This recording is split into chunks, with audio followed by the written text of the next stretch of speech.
Elle le regardait avec cette fixité inhumaine de grand-duc qui m'avait déjà frappé. Elle était très pâle et je vis, glissant sur les dents dont apparut une fine ligne blanche, se lever la lèvre supérieure dans une contraction douloureuse, et moi, devant ce drame intime soudain dévoilé et qui dépassait de si haut le tourment bénin de mes tergiversations, je perdis mes dernières forces. À ce moment 2 nouveaux coups furent frappés, 2 seulement, 2 coups faibles et rapides, et ma nièce dit « Il va partir ». D'une voix basse et si complètement découragée que je n'attendis pas davantage et dit d'une voix claire « Entrez, monsieur ». Pourquoi ajoutai-je « monsieur » ? Pour marquer que j'invitais l'homme et non l'officier ennemi? Ou, au contraire, pour montrer que je n'ignorais pas qui avait frappé et que c'était bien à celui-là que je m'adressais? Je ne sais. Peu importe. Il subsiste que je dis « Entrez, monsieur », et qu'il entra. J'imaginais le voir paraître en civil et il était en uniforme. Je dirais volontiers qu'il était plus que jamais en uniforme, si l'on comprend par là qu'il m'apparut clairement que, cette tenue, il l'avait endossée dans la ferme intention de nous en imposer la vue. Il avait rabattu la porte sur le mur et il se tenait droit dans l'embrasure, si droit et si raide que j'en étais presque à douter si j'avais devant moi le même homme et que, pour la première fois, je pris garde à sa ressemblance surprenante avec l'acteur Louis Jouvet. Il resta ainsi quelques secondes droit, raide et silencieux, les pieds légèrement écartés et les bras tombant sans expression le long du corps, et le visage si froid, si parfaitement impassible, qu'il ne semblait pas que le moindre sentiment pût l'habiter. Mais moi qui étais assis dans mon fauteuil profond et avais le visage à hauteur de sa main gauche, je voyais cette main, mes yeux furent saisis par cette main et y demeurèrent comme enchaînés, à cause du spectacle pathétique qu'elle me donnait et qui démentait pathétiquement toute l'attitude de l'homme. J'appris ce jour-là qu'une main peut, pour qui sait l'observer, refléter les émotions aussi bien qu'un visage, aussi bien et mieux qu'un visage car elle échappe davantage au contrôle de la volonté. Et les doigts de cette main-là se tendaient et se pliaient, se pressaient et s'accrochaient, se livraient à la plus intense mimique tandis que le visage et tout le corps demeuraient immobiles et compassés. Puis les yeux parurent revivre, ils se portèrent un instant sur moi, il me sembla être guetté par un faucon, des yeux luisants entre les paupières écartées et raides, les paupières à la fois fripées et raides d'un être tenu par l'insomnie.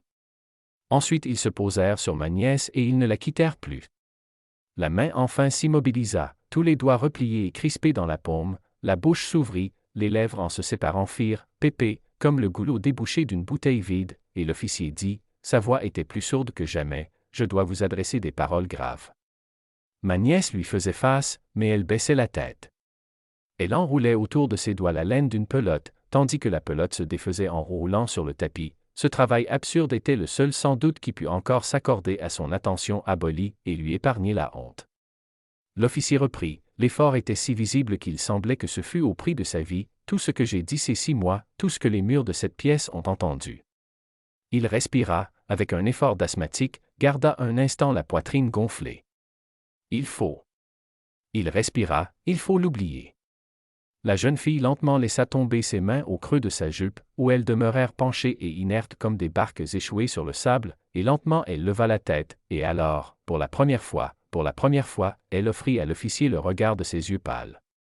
Il dit, à peine si je l'entendis, au Welsh ein Licht, pas même un murmure, et comme si en effet ses yeux n'eussent pas pu supporter cette lumière, il les cacha derrière son poignet. 2 secondes, puis il laissa retomber sa main, mais il avait baissé les paupières et ce fut à lui désormais de tenir ses regards à terre. Ses lèvres firent « pépé » et il prononça, la voix était sourde, sourde, sourde, j'ai vu ces hommes victorieux. Puis, après quelques secondes, d'une voix plus basse encore, je leur ai parlé. Et enfin dans un murmure, avec une lenteur amère, ils ont ri de moi. Il leva les yeux sur ma personne et avec gravité hocha 3 fois imperceptiblement la tête. Les yeux se fermèrent, puis, ils ont dit, « Vous n'avez pas compris que nous les bernons ?»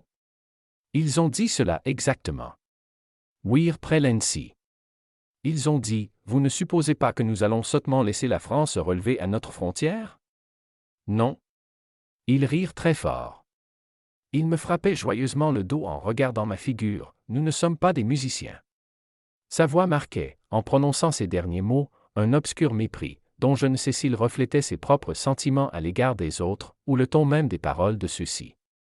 Alors j'ai parlé longtemps, avec beaucoup de véhémence. Ils faisaient « TST. TST. » Ils ont dit « La politique n'est pas un rêve de poète. » Pourquoi supposez-vous que nous avons fait la guerre? Pour leur vieux maréchal? Ils ont encore ri. Nous ne sommes pas des fous ni des niais, nous avons l'occasion de détruire la France, elle le sera. Pas seulement sa puissance, son âme aussi. Son âme surtout. Son âme est le plus grand danger. C'est notre travail en ce moment, ne vous y trompez pas, mon cher. Nous la pourrirons par nos sourires et nos ménagements. Nous en ferons une chienne rampante. Il se tut. Il semblait essoufflé.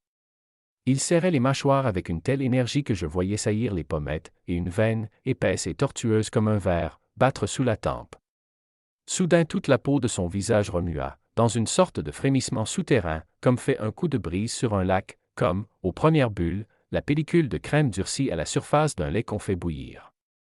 Et ses yeux s'accrochèrent aux yeux pâles et dilatés de ma nièce, et il dit, sur un ton bas, uniforme, intense et oppressé, avec une lenteur accablée, il n'y a pas d'espoir.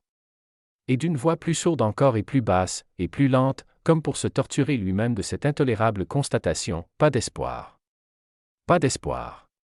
Et soudain, d'une voix inopinément haute et forte, et à ma surprise claire et timbrée, comme un coup de clairon, comme un cri, pas d'espoir. Ensuite, le silence. Je crus l'entendre rire. Son front, bourrelé et fripé, ressemblait à un grelin d'amarre. Ses lèvres tremblèrent, des lèvres de malade à la fois fiévreuses et pâles. Ils m'ont blâmé, avec un peu de colère, vous voyez bien. Vous voyez combien vous l'aimez. Voilà le grand péril. Mais nous guérirons l'Europe de cette peste. Nous la purgerons de ce poison. Ils m'ont tout expliqué, oh. Ils ne m'ont rien laissé ignorer. Ils flattent vos écrivains, mais en même temps, en Belgique, en Hollande, dans tous les pays qu'occupent nos troupes, ils font déjà le barrage. Aucun livre français ne peut plus passer, sauf les publications techniques, manuels de dioptrique ou formulaires de sémentation. Mais les ouvrages de culture générale, aucun. Rien. Son regard passa par-dessus ma tête, volant et se cognant au coin de la pièce comme un oiseau de nuit égaré. Enfin il sembla trouver refuge sur les rayons les plus sombres, ceux où s'alignent Racine, Ronsard, Rousseau. Ses yeux restèrent accrochés là et sa voix reprit, avec une violence gémissante, rien, rien, personne. Et comme si nous n'avions pas compris encore, pas mesuré l'énormité de la menace, pas seulement vos modernes. Pas seulement vos Peggy, vos Proust, vos Bergson. Mais tous les autres. Tous ceux-là. Tous. Tous. Tous. Son regard encore une fois balaya les reliures doucement luisant dans la pénombre, comme pour une caresse désespérée. Ils éteindront la flamme tout à fait. Cria-t-il. L'Europe ne sera plus éclairée par cette lumière. Et sa voix creuse et grave fit vibrer jusqu'au fond de ma poitrine, inattendu et saisissant, le cri dont l'ultime syllabe traînait comme une frémissante plainte, Nevermore. Le silence tomba une fois de plus. Une fois de plus, mais, cette fois, combien plus obscur et tendu. Certes, sous les silences d'antan, comme, sous la calme surface des eaux, la mêlée des bêtes dans la mer, je sentais bien grouiller la vie sous-marine des sentiments cachés, des désirs et des pensées qui se nient et qui luttent. Mais sous celui-ci, rien qu'une affreuse oppression. La voix brisa enfin ce silence. Elle était douce et malheureuse.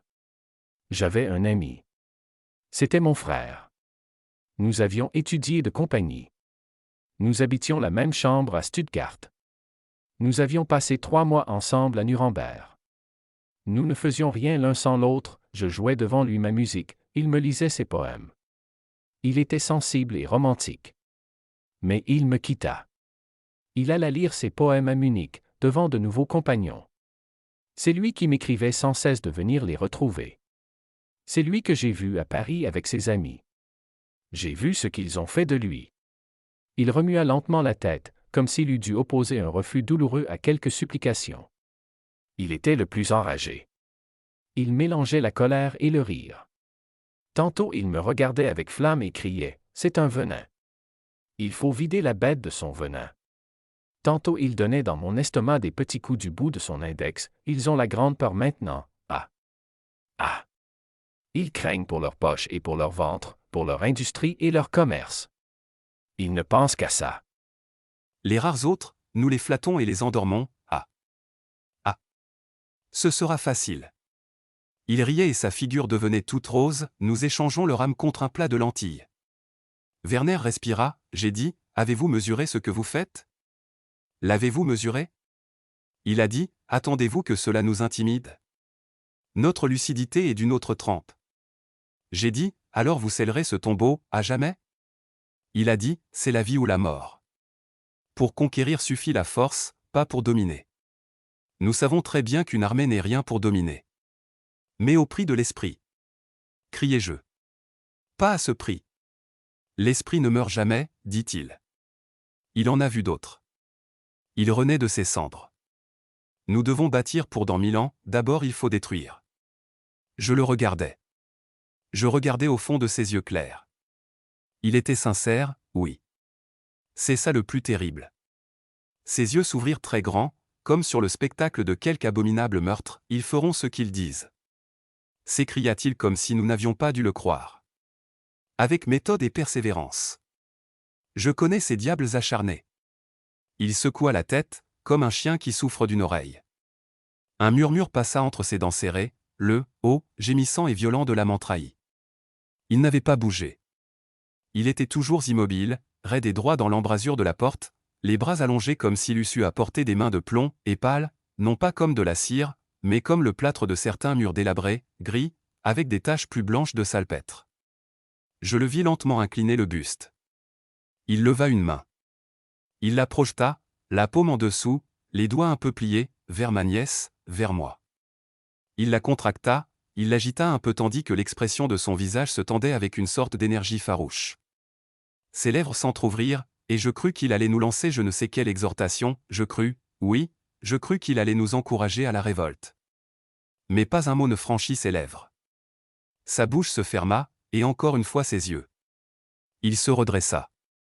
Ses mains montèrent le long du corps, se livrèrent à la hauteur du visage à un incompréhensible manège, qui ressemblait à certaines figures des danses religieuses de Java.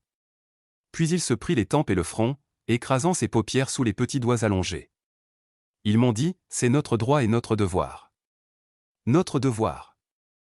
Heureux celui qui trouve avec une aussi simple certitude la route de son devoir. Ses mains retombèrent. Au carrefour, on vous dit, prenez cette route-là. Il secoua la tête.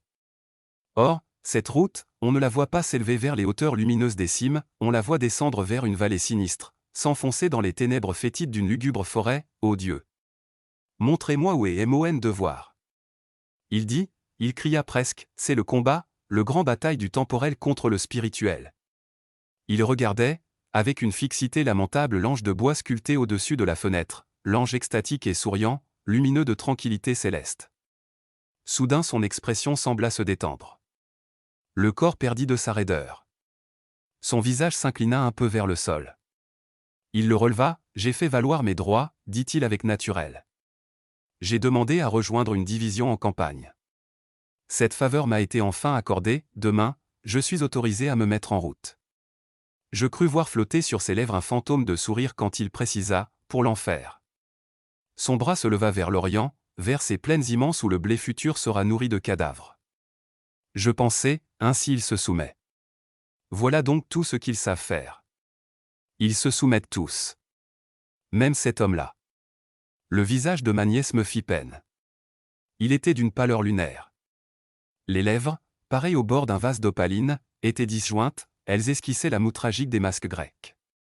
Et je vis, à la limite du front et de la chevelure, non pas naître, mais jaillir, oui, jaillir, des perles de sueur. Je ne sais si Werner von Ebrenac le vit. Ses pupilles, celles de la jeune fille, amarrées comme, dans le courant, la barque à l'anneau de la rive, semblaient l'être par un fil si tendu, si raide, qu'on n'eût pas osé passer un doigt entre leurs yeux. Ebrenac d'une main avait saisi le bouton de la porte. De l'autre, il tenait le chambranle. Sans bouger son regard d'une ligne, il tira lentement la porte à lui. Il dit, sa voix était étrangement dénuée d'expression, « Je vous souhaite une bonne nuit. » Je crus qu'il allait fermer la porte et partir. Mais non. Il regardait ma nièce. Il la regardait. Il dit, il murmura, « Adieu. » Il ne bougea pas. Il restait tout à fait immobile, et dans son visage immobile et tendu, les yeux étaient plus encore immobiles et tendus, attachés aux yeux, trop ouverts, trop pâles, de ma nièce. Cela dura, combien de temps? Dura jusqu'à ce qu'enfin, la jeune fille remua les lèvres. Les yeux de Werner brillèrent. J'entendis « adieu ». Il fallait avoir guetté ce mot pour l'entendre, mais enfin je l'entendis. Von Ebrenac aussi l'entendit, et il se redressa, et son visage et tout son corps semblèrent s'assoupir comme après un bain reposant. Et il sourit, de sorte que la dernière image que j'eus de lui fut une image souriante. Et la porte se ferma et ses pas s'évanouirent au fond de la maison. Il était parti quand, le lendemain, je descendis prendre ma tasse de lait matinal. Ma nièce avait préparé le déjeuner, comme chaque jour. Elle me servit en silence.